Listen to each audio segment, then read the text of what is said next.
오늘은 거룩한 책무라는 제목으로 하나님의 말씀을 함께 나누겠습니다. 사도 바울은 데살로니가 교회에게 권면의 말씀을 이제 시작하게 됩니다. 오늘 본문에는 끝이라는 말이 나오지만 저희는 아직 5장까지 내용이 남아있다는 사실을 알고 있습니다. 권면하는 내용은 하나님을 기쁘시게 하는 일을 하라는 것이죠. 그것은 거룩함입니다. 하나님을 기쁘시게 하는 일, 우리 성도들이 거룩한 행실을 통하여 하나님께 영광 돌리는 것입니다.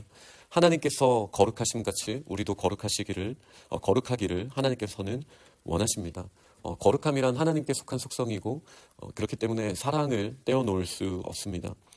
하나님의 형상을 따라 지음을 받은 저희들에게는 이 거룩함과 사랑의 흔적이 남아 있습니다. 그런데 이제 왜곡되어 있는 것이 문제죠.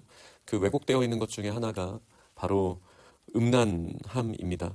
이 음란함은 어떻게 보면 사랑을 닮아 있다라고 할 수 있지만 또 어떻게 보면 전혀 닮아 있는 것이 아니죠. 사랑의 기본은 자기 희생이잖아요. 근데 이 음란함이라는 것은 자신의 유익을 위해 다른 사람을 도구화하는 것이고 하나님의 나라의 질서를 완전히 무너뜨리는 것이라 할 수 있습니다.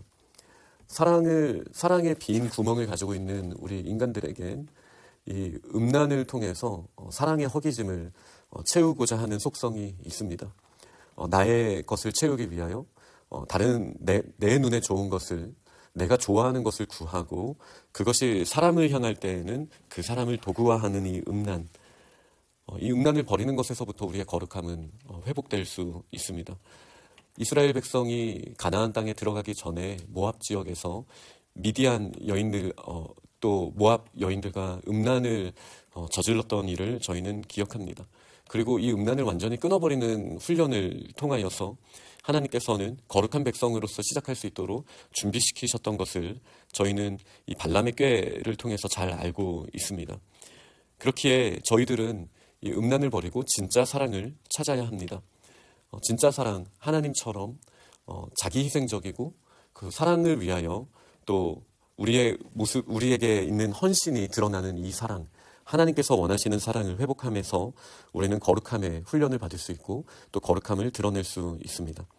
또 이 왜곡된 사랑은 음란함뿐만이 아니라 하나님께서 허락하신 배우자를 대하는 모습으로도 나타나게 됩니다. 나에게서 하나님의 거룩하심이 드러나고 나에게서 하나님의 존귀하심이 드러난다면 우리 배우자에게 하나님께서 허락하신 형상도 인정하게 되는 것이죠. 그렇기에 우리는 그 배우자에게 있는 하나님의 거룩함과 존귀함을 인정하고 배우자를 대하는 사랑의 모습을 회복하게 됩니다. 그렇기에 이 거룩함을 우리가 회복한다는 것은 단순히 종교적인 행동으로서 겉모습으로서 바리새인처럼 행동한다는 것이 전혀 아닙니다. 하나님의 본질인 사랑의 모습이 우리의 매일의 삶 가운데 다른 사람을 대하는 모습으로 나오게 될 것이고 그리고 가장 가까이에 있는 배우자를 대하는 모습에서부터 우리에게 하나님의 거룩함이 드러나게 된다는 사실을 저희는 꼭 기억해야 합니다. 하나님을 모르는 이방인처럼 세욕을 따르지 말라라고 다시 한번 선포하고 있습니다. 이방인들이 자신의 육체의 소욕을 따라 정욕을 따라 다른 사람들을 대하고 또 우리의 육신을 대하는 근거는 하나님을 모르기 때문입니다. 그러나 하나님을 아는 저희들 반복적으로 말하는 것처럼 음란과 세욕을 따라서는 안 됩니다. 하나님의 거룩함이 나에게뿐만 아니라 다른 사람들에게도 묻어있다는 사실을 기억하고 거룩함을 따르는 자들은 음란과 세욕을 버리고 거룩함으로 그리고 다른 사람들을 대할 뿐만 아니라 무엇보다 나의 배우자를 대하는 모습이 있게 됩니다.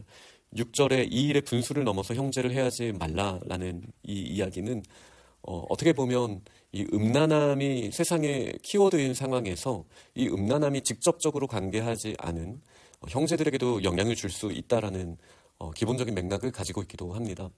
그 당시 그리스 문명권에 있었던 또 로마 제국에 하에 있었던 이 데살로니가 교회를 생각해 봤을 때 그들이 섬겼던 신들은 기본적으로 이 음란함을 배경으로 가지고 있었다는 사실을 저희는 알고 있습니다.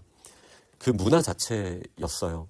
이 문화 가운데 자신의 쾌락을 쫓아서 살다 보니 형제들과의 관계에도 당연히 문제가 생길 수 있었겠죠.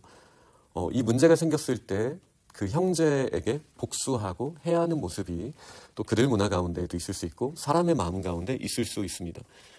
그런데 이제 사도 바울은 또 그 팀은 이 일의 분수를 넘어서 형제를 해하지 말라.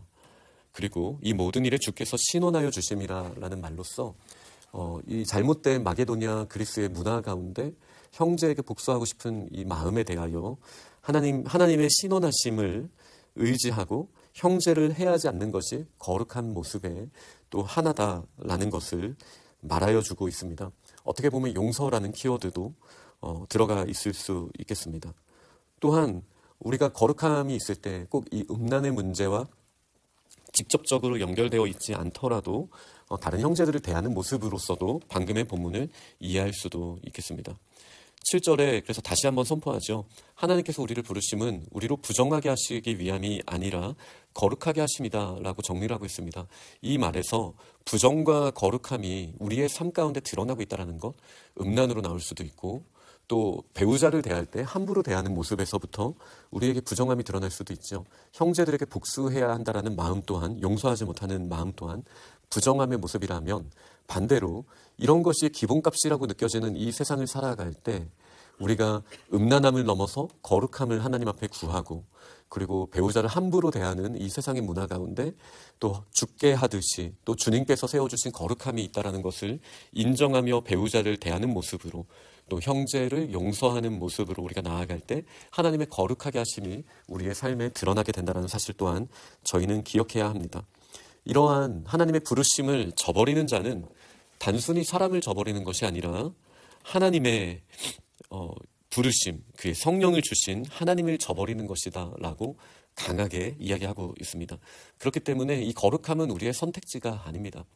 하나님의 부르심입니다. 우리에게는 순종하며 나아가야 하는 길입니다.